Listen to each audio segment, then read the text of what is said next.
But no, the truth of the matter is I didn't have a lot of free time, especially during the season. My day was literally from the moment that I woke up to the moment that I went to bed was literally Mm. accounted for what between school and ball, whether it was when I wake up in the morning, having to go in for weight training, from there going to class, from there going to film study, from film study directly into practice. From practice, 9 times out of 10, I would have classes afterwards in the evening. Mm.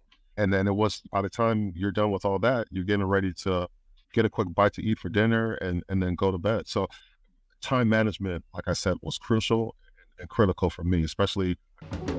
Welcome to Show Your Receipts, where we believe if you can see it, you can be it. Receipts are evidence or proof that something has occurred. Our guests are evidence that Black excellence is alive and well. They will be sharing their receipts on how they've been able to accomplish so much in their life. I'm your host, Tony Jackson. Let's get started.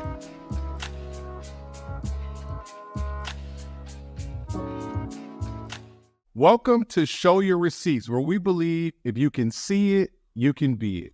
Today, we have a very, very special guest. Our guest today is Frank Ofili. Frank is program manager of Dana Corporations with a background in automotive engineering. He's an extremely motivated and results-driven leader with over 15 years of experience in the automotive industry. Frank has led multiple projects from planning phase to launch while managing all technical issues. Frank specializes in customer relationship management, supply chain management, engineering project management, and failure mode analysis. Frank has a bachelor's degree of science in mechanical engineering and an MBA from the University of Toledo. He is a devoted father, husband, and friend. And we have him on the show today. Welcome, Frank. Hey, thanks for having me, Tom. I really appreciate it. Man, it's exciting to have you here, man. Let's just dive right into it. I love talking to engineers, by the way. I got so much respect for engineers. I want to jump into just discussing and talking about the company that you work for. It's going to say that Yes. it's going to say that money is earned by problem solved. Can you talk to me about what Dana Corporation, what problems do you guys specialize in solving for your customers? Yeah, so we specialize in supplying drivetrain components that enable customers to basically transport torque. So our specialized products include drive shafts and axles. A lot of people, when I tell them we supply drive shafts and axles, they're like, "What is that?" Well, essentially, what a drive shaft and axle does is it basically transfers torque to the wheels that enables your vehicle to move down the road.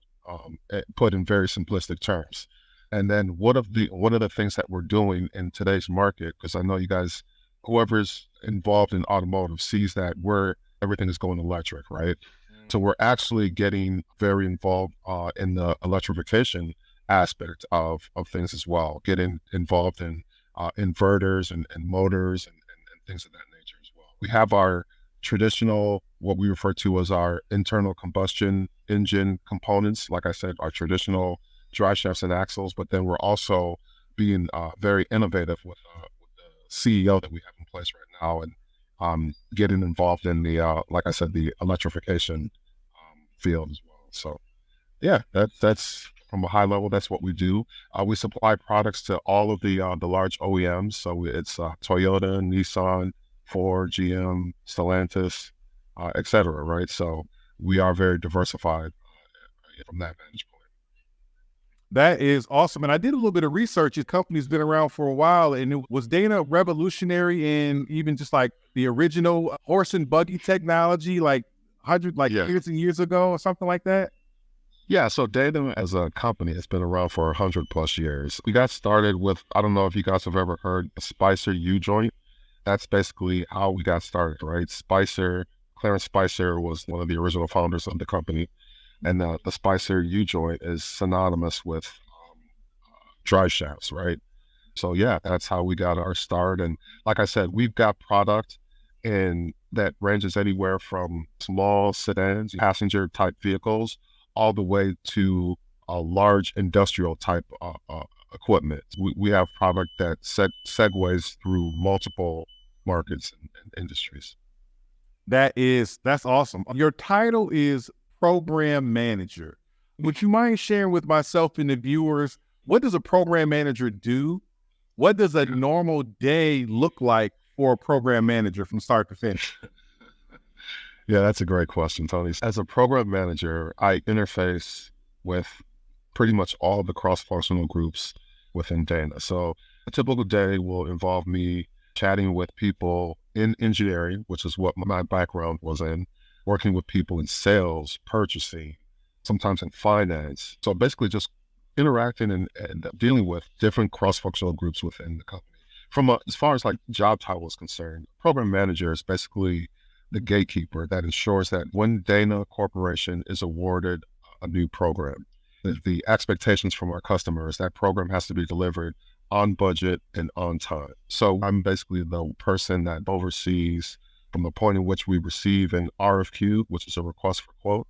I'm the person that oversees getting prototypes developed, getting those prototypes validated through testing, getting into actual initial build phases with the customer where we're supplying one-off prototype samples that they're actually put in the vehicle, and then all the way up until we get to the point where we're ready to start producing parts for mass production.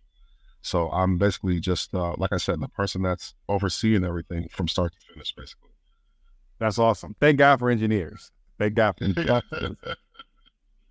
I think I understood most of what you said, Frank. I'm on the same page with you, but thank God for you guys. I just got the utmost respect for you guys. You guys can do like everything.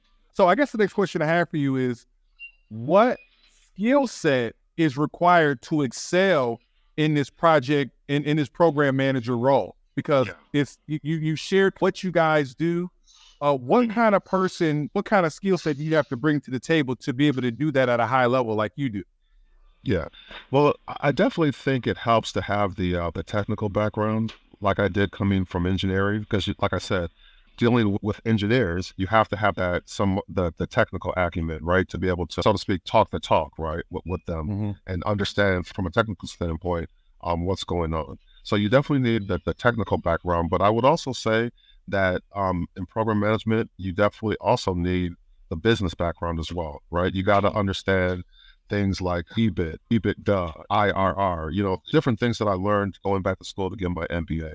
You have to definitely be able to have the technical background, have the business or financial background, and then most importantly, you have to you have to have those interpersonal skills, right? You have to be able to deal well with different people from different types of backgrounds, because inevitably that's what you're going to be working with and dealing with on a day-to-day basis.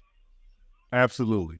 So educationally, Frank, you have a bachelor's of science degree in engineering and a master's and an MBA as well. Do you feel like that's required to be able to do what you do because it gave you the technical and the business side? Absolutely. I think it definitely blends the best of both worlds, especially in the position that I'm in right now.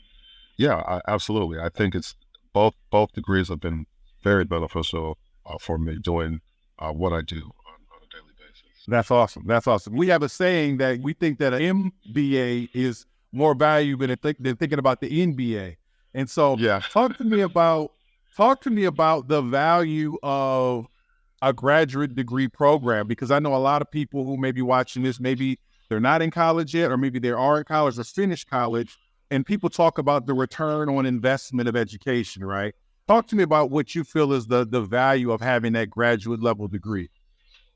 Yeah. So honestly, Tone, I think just speaking about my company in general, I think having that graduate level degree basically opens the doors for many opportunities. A lot of times you'll hear as you're looking to progress or climb that quote unquote corporate ladder, right? You may hear the fact that maybe a graduate degree is not necessarily 100% required, but it's definitely an incentive, right, to have it. It separates you from the pack, right? And on top of that, like I said, if having the technical background that I had if I was to go into the position that I was in now, not even understanding what goes on from a business acumen standpoint, I feel like I would be very lost, right, doing what I'm doing right now. So I think it is good. It like I said, number one, it opens doors for you. It separates you from the pack, and it just in terms of an MBA, it enables you to understand better how businesses function and operate. Highly, even anyone that asks me like, okay, I have a bachelor's degree in engineering and I'm thinking about going back to get a graduate degree, what would you recommend between a master's in engineering versus an MBA? I always recommend the MBA, to be truthfully honest, because I tell them that if you really want to climb that corporate ladder, again, you have to understand how businesses work and operate, right? And you got to learn a lot of that through getting your MBA.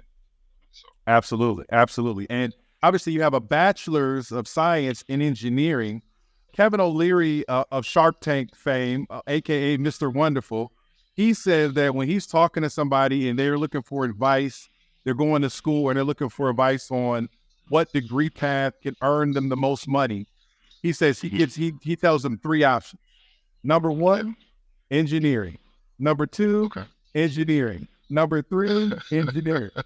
So talk to me about, first of all, the opportunity once you get an engineering degree, and then also the diversity of options, because it seems like engineers they work on basically everything. And so talk to me about the opportunity and the flexibility of a career for engineers. Yeah. So the one thing that I want to highlight there, Tom, is that there's different types of engineers, right? So you've got civil engineering, you've got mechanical engineering, which is what I actually majored in. You've got computer science engineering, you've got industrial engineering. So there's a multitude of different engineering disciplines that you can pursue, right? Civil engineering, for instance, that I mentioned earlier, if you want to get into like buildings, construction, that's what you would pursue, right? Mechanical engineering, I think mechanical engineering, which is what I got a degree in, is probably the most broad of all of the various engineering disciplines. Because a lot of times when people hear mechanical engineering, they automatically go towards automotive.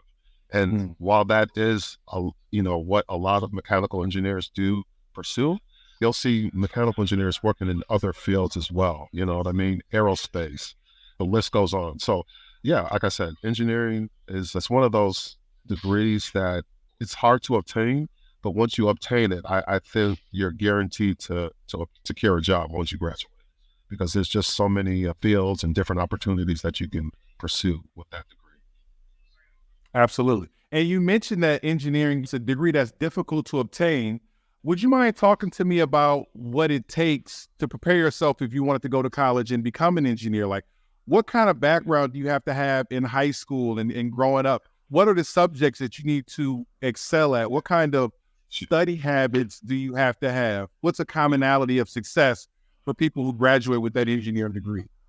Very good question. So I would say for engineering, the two subjects that you really want to focus in on as you're getting ready to go into college is math and science, right? You want to, in terms of math, you want to get through as many of the advanced courses that you can pursue within your high school. Before I came to University of Toledo, I'd gone through calculus in high school, and then in terms of science, you want to get your chemistries, your physics, things of that nature. So definitely, math and science are definitely the two subjects that you really have to focus on if you're really serious about going into engineering, because those are like the foundations that you're going to build upon as you get more and more advanced into your engineering coursework.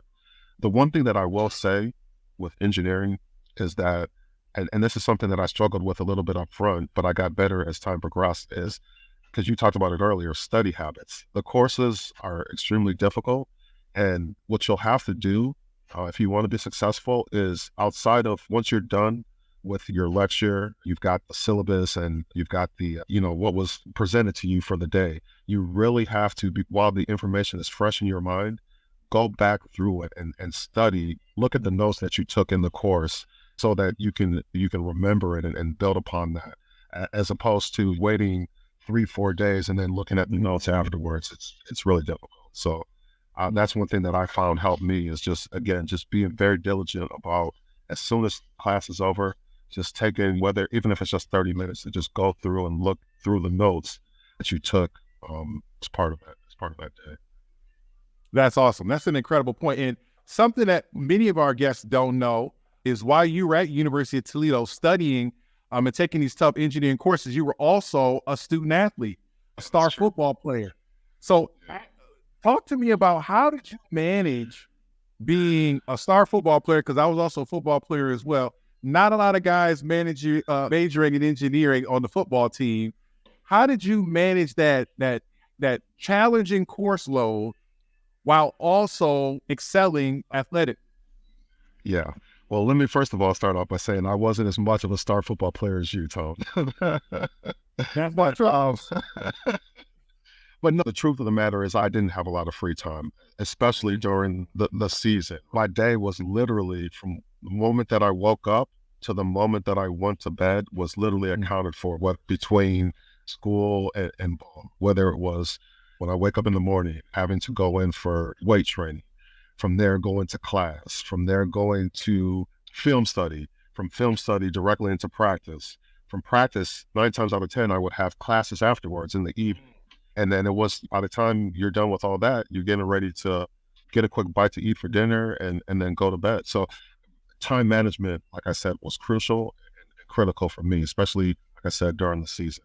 That was the only way that I was able to make it work was just being very diligent about my schedule and knowing that I didn't have a lot of downtime or free time. I just had to be very intentional, right, with what I did. So, And one thing about you, Frank, all the time that I've known you, you've been a very mature person. Like you've been like a grown man since you were like a young person, like very focused, very responsible. What, how, how did you stay focused during your college days when there's so many distractions and so much stuff going on? And then also too, most likely you're in classes with none of your teammates.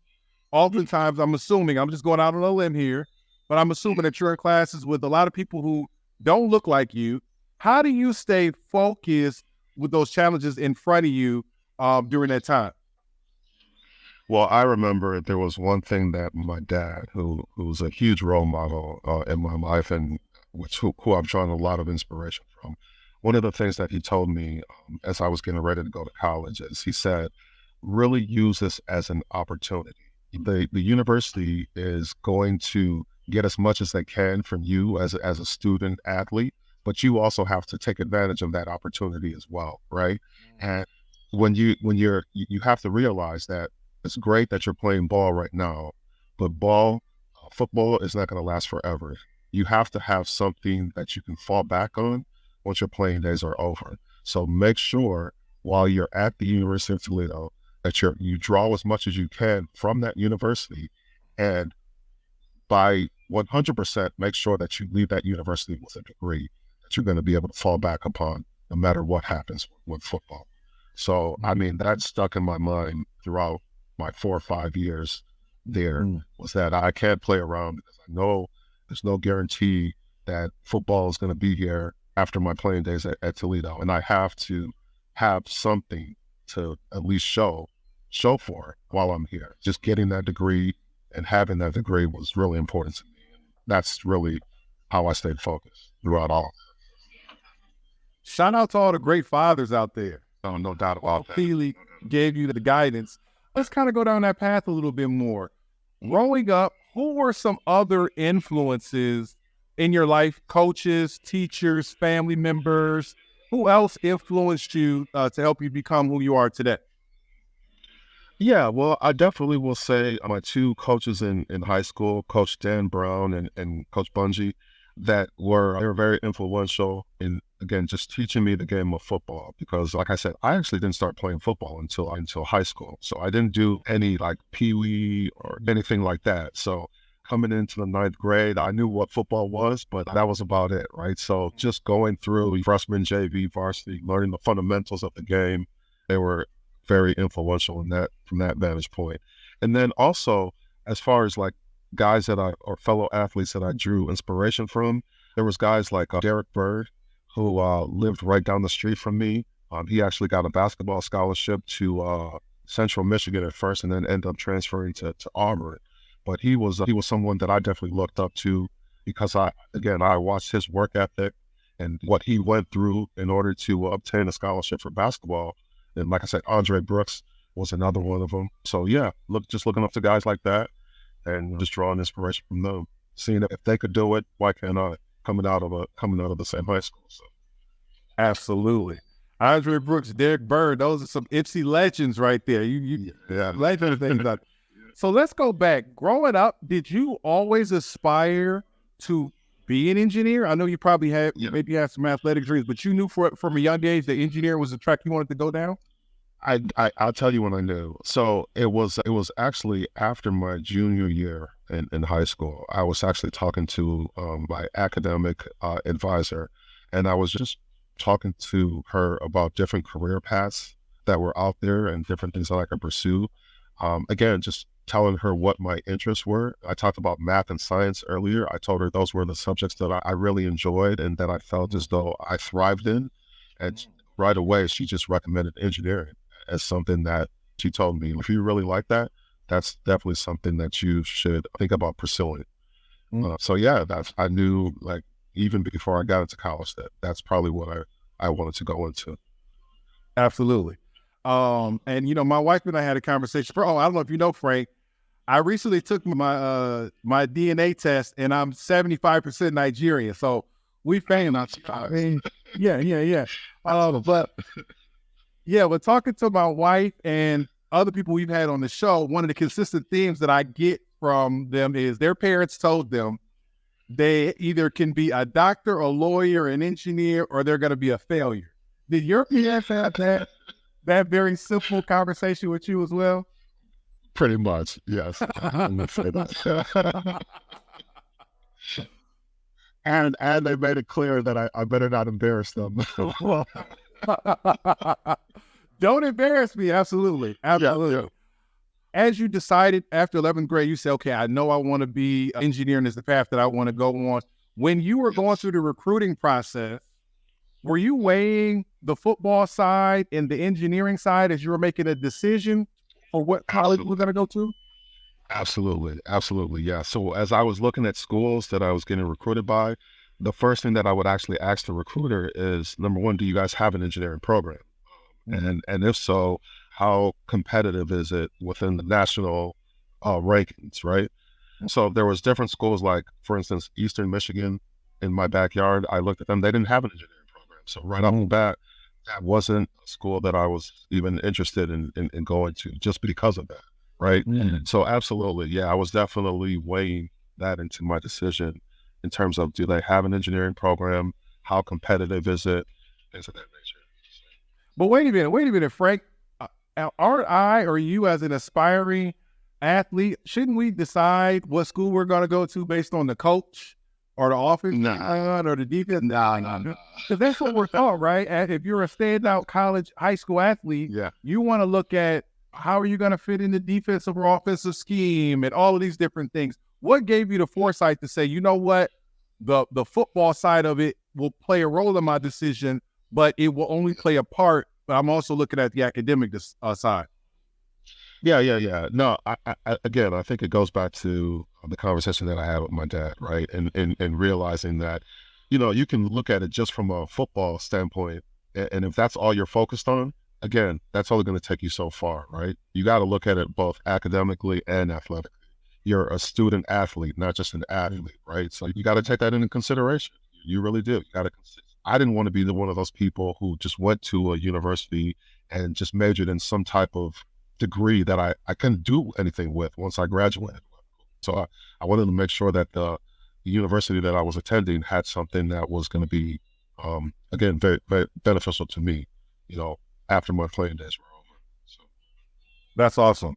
And Frank, I want to salute you for the fact that your success is not narrow. Some people make decisions career-wise that may harm their family life, harm their marriage, harm their time with their kids. But you obviously are just as passionate about being a great husband and being a great father. There's been a lot of conversation and talk lately for a lot of people about the idea of a work-life balance. Obviously, you have a tremendous amount of responsibility on your plate being a program manager. You have a lot of people who are reporting to you. How do you manage that heavy workload with your outside work obligations, your family and life obligations? Yeah, I mean, it's easy to tell. At the end of the day, I give Dana 9 to 5, and everything before or after that is family time. You know what I mean? The company, the way that I look at it is, Dana was around and has been around before I got there, and it's going to be around after I leave. My family, my kids, they're only going to be this age for so long, you know what I mean? And it's the memories that my wife and I are trying to create with them that are going to have a lasting impact on them as they grow up, right? So time just goes by. It goes by really quickly. And if you don't make the most of it because you're too focused on deliverables at work, you're going to regret it. You're absolutely going to regret it long term. So I really do try to put a focus on having that work-life balance, because it is, like I said, especially with young children, it's very important. Absolutely. Absolutely. Let's talk about the idea of becoming an engineer, getting the engineer degree and rising up the ranks.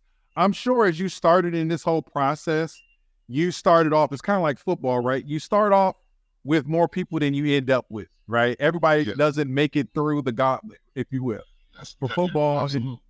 And I'm sure that's very true with engineering as well. What was it, looking back, what was the commonalities, not of success, but what was the commonalities of failure, of people who started down that road, but for whatever reason didn't make it? Yeah. I think that the biggest factor that I saw as far as people that didn't make it was the sheer will or discipline to push through the difficult course loads and the difficult coursework. I saw even a few guys that, after they took one or two courses and maybe they didn't get the grades that they were looking for, or were just kind of exasperated with all the homework and the studying and everything that went with it. They said, man, this isn't for me, man. I'm gonna look for a different degree or career path. I can't continue to put this many hours in to have this type of result, right? And I would tell them, man, just stick through it. Just keep pushing. There's a light at the end of the tunnel. If this degree was easy, everybody would be obtaining it. Just having the sheer willpower, the discipline, like I said, just to be able to just push through the coursework and the study. That's the biggest thing there. And to be truthfully honest, Tone, I remember day one when I arrived at the University of Toledo and I was talking to my position coach. This was right before freshman orientation. He found out that I wanted to pursue engineering, and he just candidly told me, he's like, Frank, look, you're at a D1 university right now. Do you really think that you're going to be able to balance the coursework and the strenuous activity that's going to be associated with pursuing an engineering degree and playing D1 football? And he told me at the time, he was like, there's only one other player on the team that's pursuing this degree, and he's a kicker. So do you really think you're going to be able to do this? And I told him, absolutely, man. This is what I want to do. This is what's placed in my heart, and I'm gonna try to make it happen. So, Now, who was that trying to talk you out of the engineer major? that was my position coach. You don't got to say his name. You don't got to say his name. But shout out to the position coach. Thank you for extra motivation. Yeah. Also, and then to even go further with that, the same question for career, right? Because I'm looking at your career at Dana, and you've been promoted several times. When they talk about climbing the corporate ladder, you climb it, and you move it up. And so, same question I have for you. I'm assuming that every engineer hire who began with you at Dana is not now a program manager. So the question I have for you, how did you, again, what were the people who didn't make it to where you are today in the career aspect? Yeah. I think the biggest thing, Tone, to be truthfully honest with you, is I think what's helped me climb that corporate ladder is my work ethic. I really do feel a lot of the things that I learned playing ball have translated very well into the corporate world. We talked about, again, earlier about time management, being able to work in a team type setting with people from different backgrounds and different motivational interests, being able to deal with difficult times, difficulties. I think that's another big one. Working in the role that I'm in, having to deal with customers, a lot of times you're not going to see eye to eye with them in terms of the objectives and goals that they've set forth for a given project. And being able to have those difficult conversations and work through with things like that, I think again, I think that's one of the things that has helped me or enabled me to climb that corporate ladder. Absolutely. Absolutely. And so got a few more questions for you. As we're closing out, I got a few questions because I want to ask you some questions that a viewer of this will be able to take that information and apply if they also want to follow in the footsteps that you're following in. So one question I have for you is, what one book have you read along your career course, whether it was, engineering textbook or whether it was something on leadership or personal development, or whatever the case may be? Is there any book that you would recommend that you feel has been influential in your development and your current success right now? How to Win Friends and Influence People. And I know you've read that book multiple times. So Absolutely. so yes, I would absolutely say that's been a great book that I've read. And it's helped me quite a bit. That book has been recommended by one of our other guests as well. So, okay. All right. Another piece of advice I'll give. What advice would you give to the 18-year-old Frank? Knowing everything that you know now, if you could go back in time and talk to him, what advice would you give him? Yeah, I think that the one piece of advice that I would give him is, number one, the same advice that my dad gave me is realize that as you're going into college, number one, don't go into college with the mindset that you're there to only serve the university, especially if you're granted the opportunity to receive an athletic scholarship. Yes, you are going in there and you have to fulfill your obligations as a student athlete, but really be looking for ways that not only can you give to the university, but ways that you can draw back from the university as well, right? And another thing that I would say is get involved in as many student organizations as you can. One of the key organizations that I got involved with was an organization called National Society of Black Engineers, NSBE. NSBE actually opened the door for me to get my foot in with Dana. They were actually helped me to land my first co-op/internship with the company. And that internship is what actually ended up leading towards a full-time opportunity when I was done. So I would definitely say get involved in as many student organizations as you can. Take advantage of tutoring. Don't be so proud or bashful that you're not willing to get with tutors. And then just continue to associate with like-minded people that have positive mentalities, who are willing to, like I said, put in that work and not just get discouraged. Try to distance yourself from those people who are just looking for the easy way out, looking to take the easiest courses out there because they're only focused on going to the league, the NFL or the NBA. Don't even associate yourself with people like that. Frank, you're dropping some nuggets, man. I only got 2 more questions left. The next question is, actually 3 more. The next question is, if you had to, this is going to be a little bit of a curveball, but if you were forced to choose another career, if you had to do something different, what would you do? That's a good question. My sister Tiffany, she's a pharmacist, and I think maybe that might be something that I might consider. In pharmacy, they have to have the same type of, they have the similar interests in terms of the science, all of the different science background courses that they have to take. So maybe pharmacy is something that I might consider. That's awesome. And first, shout out to Tiffany. I had to mention this. Frank, you have one of the most successful group of siblings, you and your siblings, that I've ever known. I mean, you got people who've been to the Olympics. Everybody's a D1 college athlete. The boys and the girls, everybody great professions. What did your parents do? Like, what's the secret? What was going on in your Ofili household to produce so much success? I know your brother's a superintendent or principal, right? He was a principal. Now he's an assistant superintendent. Yeah. So, of course, he went up since the last time I heard about him.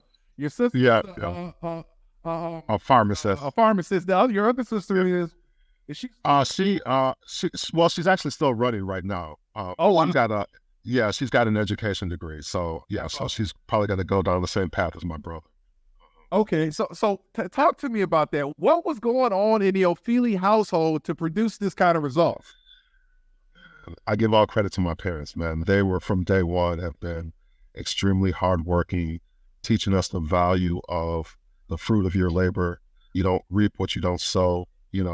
Like I said, just coming up in a Nigerian household, man, there wasn't a lot of a PlayStation or Xbox. If we weren't playing sports, our head was in the books, man. So it was, yeah, like I said, I give a lot of credit to my parents for instilling that discipline from a very young age. So, Absolutely. And obviously that mentorship has resulted in the excellent success of you and your brothers and sisters. Uh, the next question I have to you is a mentorship question. Are you open to mentoring some other young aspiring person who would also want to follow in your footsteps? Have you done that before in the past? Are you currently doing it? And would you be open to yeah, doing? I'm not currently doing it right now, but I absolutely would be open to doing that. Absolutely. I'm always looking for ways to give back to the youth because I feel like I've been very fortunate to have different mentors in my life growing up. So 100%, 100% I'd be open to doing that.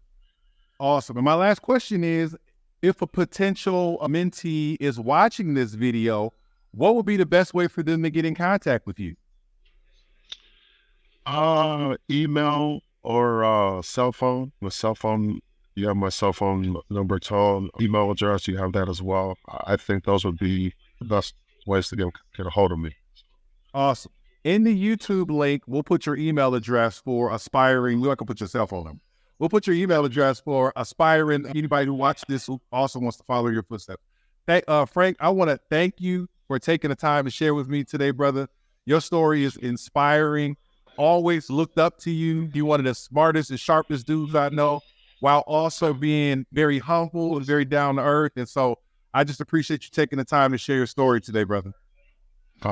Again, I appreciate you having me, Tony. It's been a pleasure catching up with you. So thanks again for having me. Really do. Absolutely, brother. Thanks for being on the podcast.